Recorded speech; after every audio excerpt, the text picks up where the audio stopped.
Really my solution is overall, agriculture cannot go along with this carbon deal. You cannot agree to have your carbon emissions measured in any way, not their benefits or any, because what they want, like I read out of that Tyson Foods ESG report, what they want is your supplier data and a standardized way of calculating it. Because what do you think the next step is? They're going to want you to reduce it and reduce it and reduce it to the point where Germany, the Netherlands, we are seeing what the end result is. Give us something America desperately needs more of, and that's an independent journalist. I want to thank you guys for having me to come talk to you. And I think the main reason that I got invited was because of the work I'm doing on, or I did on what's called the USDA's Partnership for Climate Smart Commodities Project. I wrote something and did a video, which is what I do occasionally. But as I was digging through that thing, I kept seeing how it kept saying how cattlemen can be part of the solution, or farmers and agriculture can all be part of the solution. And one of the things I didn't see, and I thought there's all this solution talk, but they're not really ever saying what the problem is. And as you dig through it and you realize that it's a $3 billion system, it's $3 billion that the USDA took with no oversight, and what they want to do with it is build a system that measures your carbon emissions. And so they're kind of giving away what the problem is there. The problem is you and your carbon emissions. And all the bigwigs in agriculture have pretty much signed on to this deal. And that narrative, that carbon emissions are this huge problem. And when you get down to it, the problem is you. And they're not going to tell you that, but John Kerry will. And he said, he had a speech that a lot went out and has been seen on social media a lot, and has been condemned by all these same bigwigs in agriculture that have signed on to this deal. But in his speech, he said, agriculture contributes about 33% of all the emissions in the world. And we can get to net zero. We can't get to net zero. We don't get this job done unless agriculture is front and center as part of the solution. You just can't continue to both warm the planet while also expecting to feed it. It doesn't work, so we have to reduce emissions from the food system. And that speech and video has been out and shared a lot on social media. But one thing they don't tell you is who he was talking to when he gave that speech. And that speech was at the USDA. He was invited to speak to the U.S. Department of Agriculture, where he came and kind of condemned agriculture, farmers and ranchers. And I have another quote here for you. A senior United Nations environmental official says entire nations could be wiped off the face of the earth by rising sea levels if the global warming trend is not reversed by the year 2000. He said governments have a 10-year window of opportunity to solve the greenhouse effect before it goes beyond human control. June 29th, 1989. And I was 10 years old when that was said. That's from an AP news story. And so that's what I grew up with. I grew up in the 90s, and Al Gore was the vice president, and that's the message I heard throughout the media was the world would be unrecognizable before I was able to buy beer legally. But I grew up on a farm in Iowa, and we were one of those farmer feeders that are going extinct. We had a couple lots there, and we were able to feed out about 300 head of cattle. And we raised everything we fed, we pretty much grew ourselves.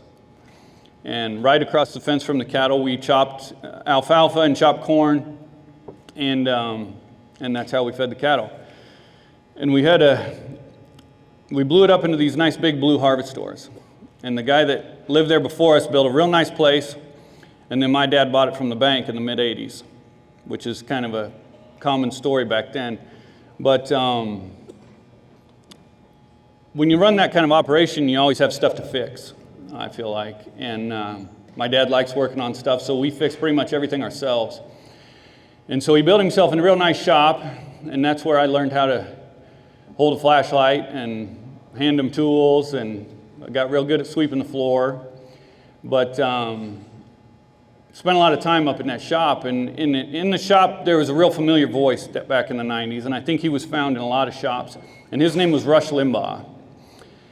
And I don't really care what anybody thinks about Rush Limbaugh. I'm just here to kind of tell you what his message was at the time. At the time that I was hearing that the world would be unrecognizable, he was saying that global warming was created to control every aspect of your life. And so there I am as a kid, hearing these two messages, wondering, how this whole deal is going to play out. And here we are 30 years later. On the one hand, you have the world did not end. The world is not unrecognizable, and countries have not been wiped off the face of the earth. But to go back to John Kerry, in 2009, he said, scientists have predicted by 2014 the Arctic would be ice-free. And we would have a polar summer. We would have summertime in the Arctic. And I haven't been up there, but I don't think that has happened. But to go back to his speech he gave to the U.S. Department of Agriculture, he said, everything the scientists have been telling us will happen for 30 years now is happening, but bigger and faster than predicted. And you wonder what kind of guy can say those things after, 10 years ago he said the Arctic would be ice-free. And now he says the predictions are happening faster. And so that's what you have on the one hand of the climate alarmism throughout the past 30 years. And on the other hand, you have the critics who said that this was created to control every aspect of your life. And they were starting with what you drive. Back then they wanted to get rid of the SUVs.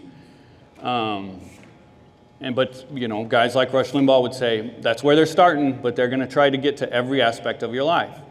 And so if you go back to what you drive, California in the last year has mandated that they will have all internal combustion engines off the road by, I think, 2030 or 2035, something like that. And I think every time that gets mentioned, it should be also mentioned that the week after they said that, they had rolling blackouts in the state of California, and no one was allowed to charge their electric cars. But they also want to control how far you can travel. They have what they call these 15-minute cities, and this is in the name of climate change. And they've actually tried to regulate this in places like London and Europe, in different places in Europe, where they put up cameras that monitor their citizens, that make sure they're not traveling too far around the city, or even driving older cars and things like that. And the citizens have cut the cameras down. But there's also the CEO for Rabobank had said, she's on a video where she says that if you can't afford carbon offsets, you should not be allowed to fly. The only people that should be allowed to fly are those that can afford carbon offsets. And if you're too poor to fly and you want to travel, you should put on a virtual reality headset, and that's how you could see the world. And if you want to hear more from Rabobank, they have a speaker at the National Cattlemen's Beef Association on Friday. So you can buy your carbon offsets, fly down there, and listen to him. But they also want to control what you eat. In the New York City schools right now, they have taken meat off the menu for at least 2 days of the week. And the New York City mayor has said that he is working on a plan where he will limit residents' ability to consume meat. Start limiting the meat consumption of the city. He hasn't come out with how he's going to do that yet, but and then you have also, ADM and Tyson right now are in the middle of building $500 million plants where they are going to grow insects for human consumption, all in the name of climate change. And they want your land. Biden's 30 by 30 executive order, which a lot of you are familiar with, I think, the conservation easements, and of course eminent domain in this state, where Summit Carbon Solutions has filed 80 separate eminent domain lawsuits against landowners in South Dakota. I think they're getting ready to in Iowa. Jamie Dimon, the CEO of J.P. Morgan has said that the government should take away farmland so that by using eminent domain, the government should take away farmland so that they can put up windmills. That's his suggestion, all in the name of climate change. And so, those are the two scenarios. On the one hand, they've been wrong, and on the other hand, it seems they have been absolutely right. And if you think back to that teenager in my dad's shop who's wondering what the heck's going on, I've thought about, if I could get in the DeLorean and go back in time and talk to him and tell him what happened, the scenario that I just described, what he would say, and he would say, well, it's got to be over, right? Nobody's going to believe the liars after 30 years. And I would say, well, actually, if you question it, you're called a denier and a conspiracy theorist and a crazy person. And he would say, how the hell did that happen? And I would say lies agreed upon. Because as I was looking through this climate change, it's a mouthful, Partnership for Climate Change Commodities Project. That's the quote that kept popping back into my mind, is lies agreed upon. And because that's what I feel like is the goal, is to get the last kind of link in the supply chain to agree to the lie and allow them to control every aspect of your life. And that quote, lies agreed upon, I like using quotes because I feel like it makes you sound smarter. And I need all the help I can get. But I couldn't remember. I try to remember all these quotes so I can recite them, but I never can. And the lies agreed upon quote, I couldn't remember it. So I had to look it up. And the full quote is, history is a set of lies agreed upon. And I thought that painted with a pretty broad brush, but so I didn't use it. But what I found really interesting was who said it. And it was Napoleon. And Napoleon throughout history has always been thought of as a short guy. And I found that quote really interesting because there's this movie coming out. And with that, it was in the news that Napoleon actually wasn't short. But it's been so thought of throughout the years, there's a Napoleon complex, which is if you're a short person, you try to do real big things with your life to compensate for your height. But the truth was, Napoleon wasn't that short.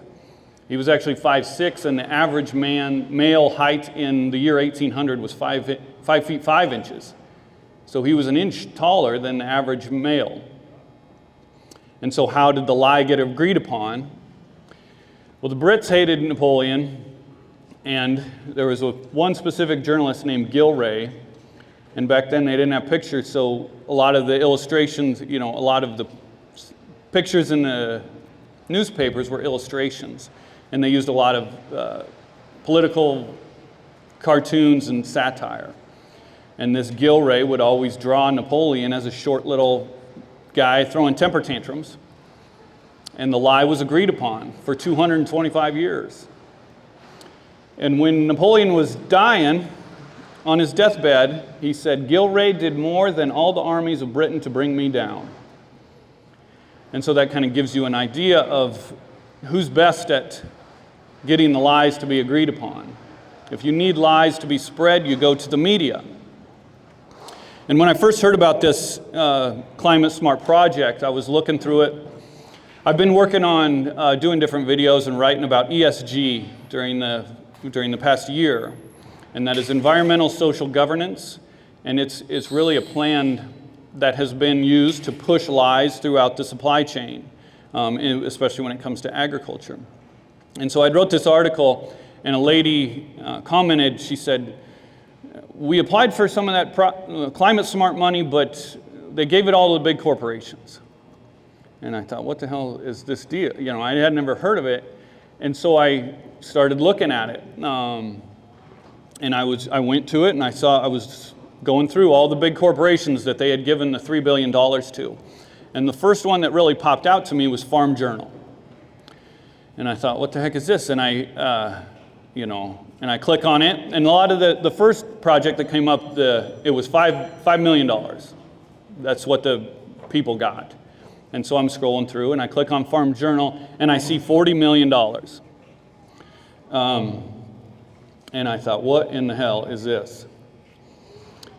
But if you want to be a part of Farm Journal's Trust in Beef program, which is where the $40 million went to, you can put EID tag or a tracking device in your calf's ear, and they will store all your information, all that animal's information.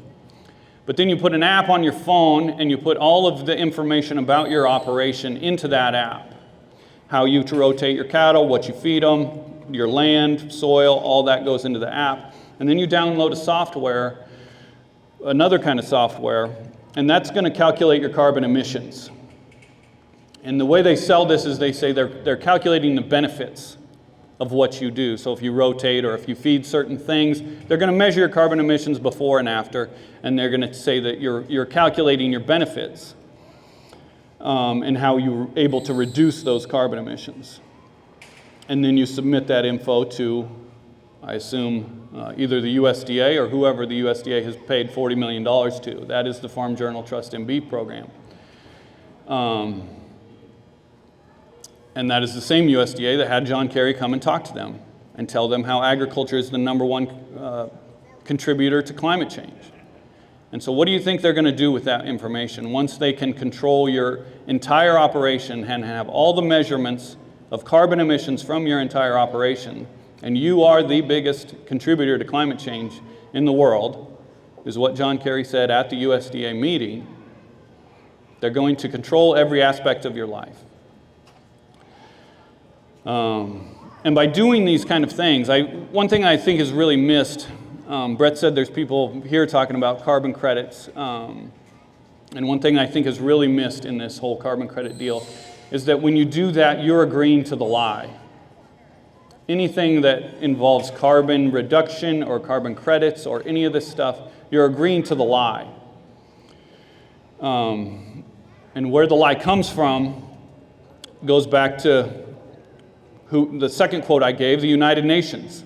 They started the lie of cattle being bad for the environment, which is in 2006, they put out Livestock's Long Shadow, which is a gigantic report about how livestock are contributing, one of the biggest contributors to climate change. And over the years, I feel like we've laughed about the cow fart. You know, when you first heard about it, it was so funny, it was stupid, because the cow farts were, destroying the environment. And then we realized that, well, it's actually the cow burps, and that's not quite as funny, but it's still just as stupid, right? But now here we are.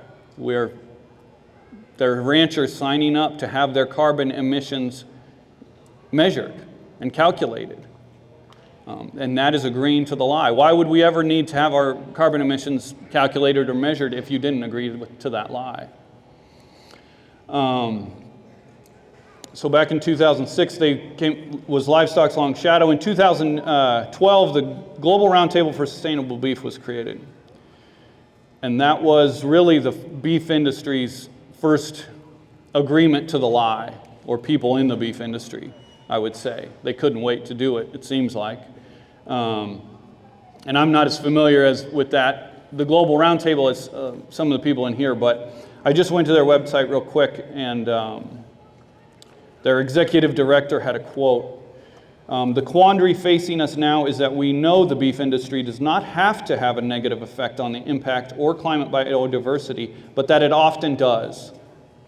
And that's the organization that has, all the major beef packers, National Cattlemen's Beef Association. I was talking last night, there's multiple state organizations. Iowa Cattlemen's is a member of the U.S. Roundtable for Sustainable Beef, which is the same messaging.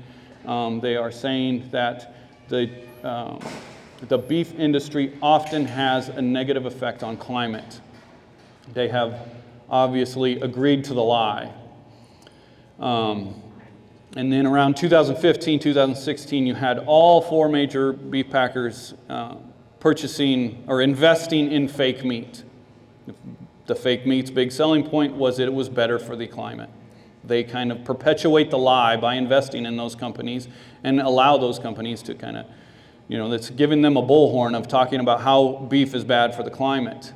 Some people say National isn't invested in fake meat, but Marfrig is the majority owner of National, and Marfrig is invested in plant-based. And then you have Cargill and JBS are both invested in cell-cultured meat and plant-based meat. And you have Tyson, who is plant-based, cell-cultured, and now insects. But if you come, then you go to 2021 when you're coming off the worst cattle market years, a couple of the worst cattle market years with the Tyson fire and COVID. And the National Cattlemen's Beef Association said that their top priority after those years was sustainability. And they came out with their sustainability development goal to be net zero by 2040.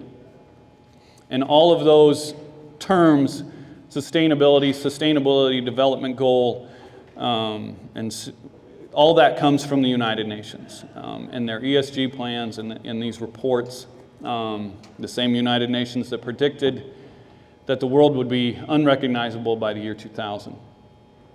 And then we have now, in the last 3 years, this ESG has been pushed throughout all of the beef industry. All 4 major packers have their sustainability reports on their website. They have all agreed to the lie. But to go back to this ESG, environmental social governance, and I told Brett, I thought, when I get to scope 3, which is part of this ESG report, I feel like I kind of lose people, and I was thinking how to describe this scope 3 thing.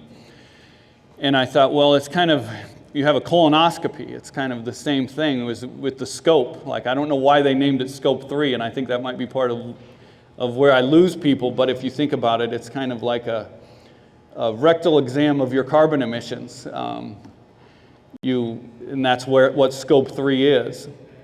When Tyson Foods has a scope 3 part of their ESG report, and when you deliver cattle to Tyson, they want you to be able to report your carbon emissions. I think there is a plan in place for you to have to do that, and that's part of ESG. And if you read Tyson Foods' ESG report, you will read, Tyson Foods will also refine Scope 3 estimates and goals as supplier data and standardized methodologies for calculations across industry sectors become available. So supplier data, standardized methodologies for calculations across industry sectors become available. So if you go back to Farm Journal's Trust in Beef program, supplier data, standardized methodology, and calculation. That's all what that is. Tyson Foods said that in 2020, the same year that the Climate Smart project came out, Tyson Foods, that was what was in Tyson Foods' ESG report. It's almost as if they went to USDA and said, this is what we need, or they maybe went to Farm Journal and said, this is what we need, and they created this exact system that would give Tyson Foods the ability to force you to report your carbon emissions when you deliver cattle or when they buy cattle from anywhere. And the thing about Scope 3 is it forces the next person to report their carbon emissions. So if you're a cow-calf guy and you're selling a feedlot who has to report his emissions to Tyson Foods, well then that feedlot is going to say, we need your carbon emission report eventually. That's the plan. And I thought I would bring in part of the Climate Smart projects. There's 131 of them, and I thought I had one here that would maybe hit a little closer to home for South Dakota. Here it is. South Dakota State University, as I was going through, this is their Climate Smart project, and they are getting $80 million from the federal government for their Climate Smart project. And part of this, underneath that, and I didn't get into this much when I talked about it because I don't completely understand it, but underneath that it says their non-federal match is $81 million, $329,688. Farm Journal's non-federal match was $400,000, and they were getting $40 million. South Dakota State's amount they're getting is $80 million, and their non-federal match is $81 million. So it seems to me they're getting $161 million. Can't verify that because I'm not exactly sure how it works, but a lot of these partners that are involved in this, it will say that they are also giving money. There are contributing. And so I don't know if people who contribute a few $100,000 to the Farm Journal program, are they then getting $1 million? They have it, it's a lot like the checkoff. They're moving all this money around. When you start with $3 billion, it's awfully hard to track. But the short summary of South Dakota State University's project is it expands markets for climate-smart beef and bison. And to go back, climate-smart beef, low-carbon beef, any of that stuff that gets talked about, I remember when I first heard about it, there's a ranch somewhere that decided he was going to be the first to create this low-carbon beef. And what that is the first person to agree to the lie. Why would you need low-carbon beef if cattle aren't destroying the environment? And I feel like it's gotten over the past few years here, it's gotten so ingrained, like all this low-carbon and carbon market, it's just been agreed to. That it's needed, and that people are excited that there might be this new market out here. But what you're excited about is you're agreeing to that cattle are destroying the environment. When you say those terms of climate-smart beef and low-carbon beef, you're agreeing to the lie. And if you want to be part of those programs, that's what you're doing. But they're going to expand, this project expands markets for climate-smart beef and bison in, I think, 9 different states, tribes, and supports farmers and ranchers with implementation and monitoring of climate-smart practices.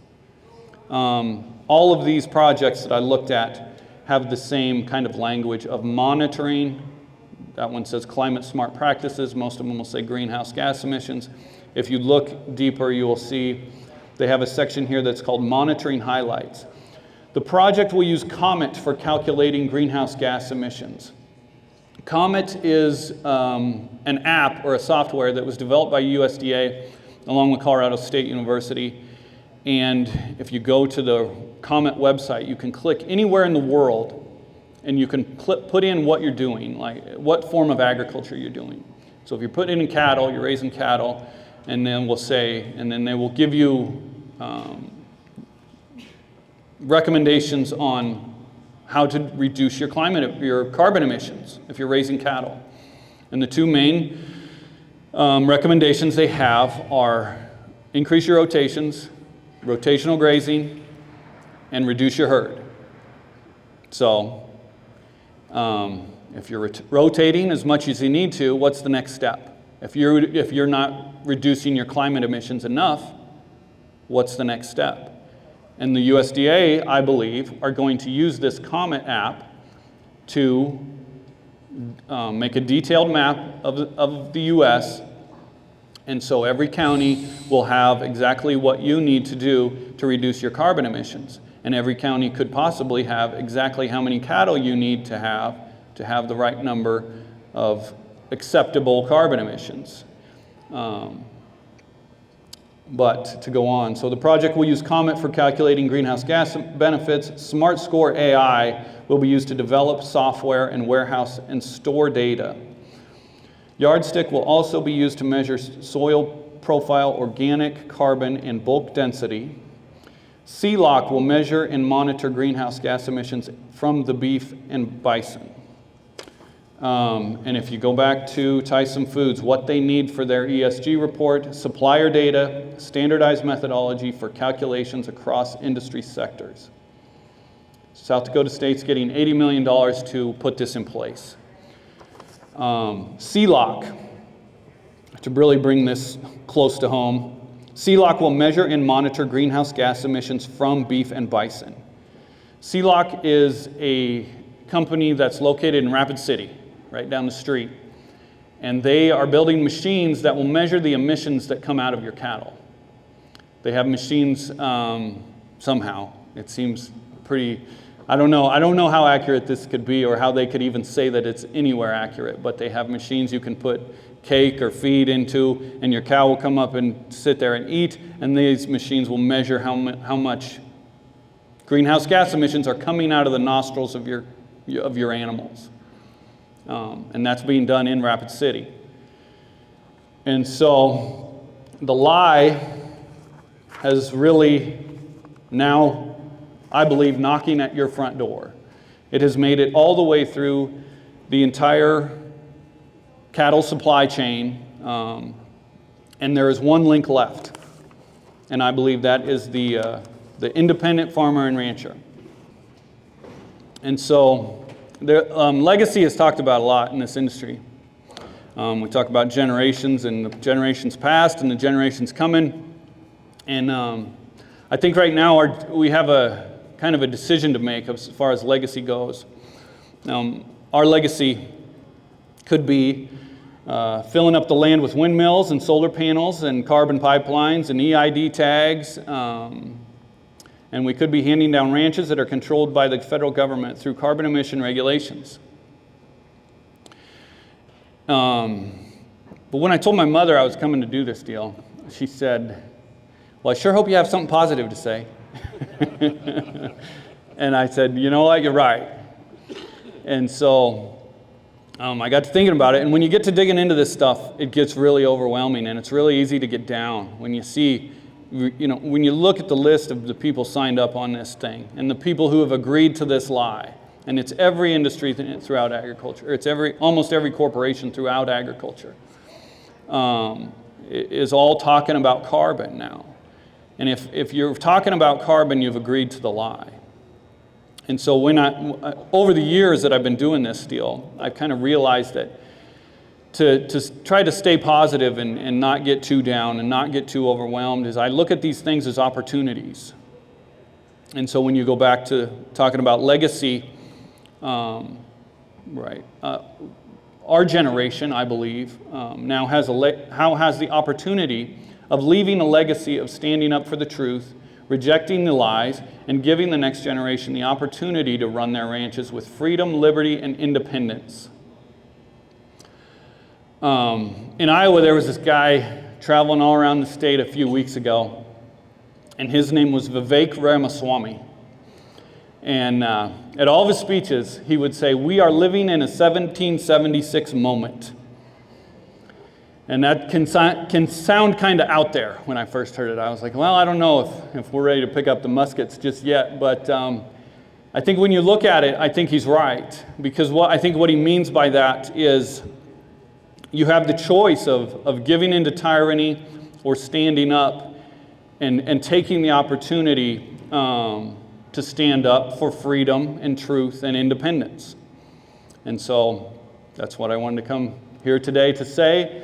That's what the opportunity you've been given, and I think it'll really, over the next couple of years, that decision is going to have to be made by all of us. Thank you. It goes throughout all of agriculture. I kind of focused on cattle here today, but it goes throughout all of it. And when you get into the grain stuff, it's how much your no-till is going to reduce your carbon or cover crops, things like that. And for the record, I'm for all of those things. My family has been using cover crops. We no-till. We have intensive rotations. I'm all for soil health and all of the things that, really the things that this program recommends. But the one thing I'm not for is having anything to do with reducing carbon emissions.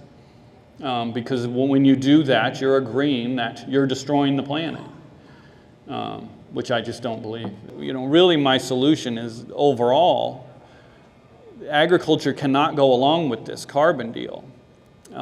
You cannot agree to have your carbon emissions measured in any way, not their benefits or any, because what they want, like I read out of that Tyson Foods ESG report, what they want is your supplier data in a standardized way of calculating it. Because what do you think the next step is? They're going to want you to reduce it and reduce it and reduce it to the point where Germany, the Netherlands, we are seeing what the end result is.